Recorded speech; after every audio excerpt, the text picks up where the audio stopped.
ओम बिरला 18वीं लोकसभा के स्पीकर मुंतखब। एनडीए के उम्मीदवार ओम बिरला ने लोकसभा स्पीकर के ओहदे के लिए इंतखाब जीत लिया। आज ओम बिरला 18वीं लोकसभा के स्पीकर के तौर पर मुंतखब हुए। प्रोटेम स्पीकर बी महबूब ने स्पीकर के तौर पर ओम बिरला के मुंतखब होने का ऐलान किया। प्राइम मिनिस्टर नरेंद्र मोदी और ऐवान में कायदे हज़ब इख्तलाफ राहुल गांधी ने ओम बिरला को स्पीकर की कुर्सी तक पहुंचाया, जिसके बाद वो स्पीकर की कुर्सी पर बैठे और मुसलसल दूसरी बार स्पीकर की जिम्मेदारी संभाल ली। ओम बिरला राजस्थान के कोटा लोकसभा हलके से एमपी मुंतखब हुए। वो इस हलके से मुसलसल तीसरी बार जीतकर ऐवान में पहुंचे। इन्होंने 17वीं लोकसभा के स्पीकर के तौर पर खिदमत अंजाम दिए। पीएम मोदी और राहुल गांधी ने ओम बिरला को मुबारकबाद दी।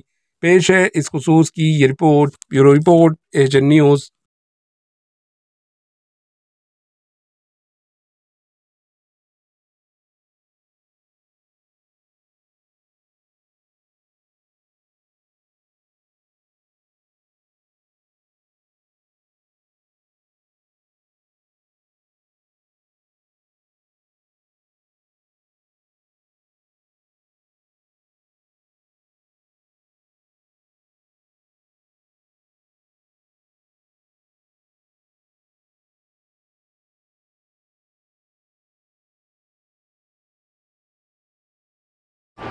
AHN न्यूज़ को लाइक करें, शेयर करें और सब्सक्राइब करना ना भूलें।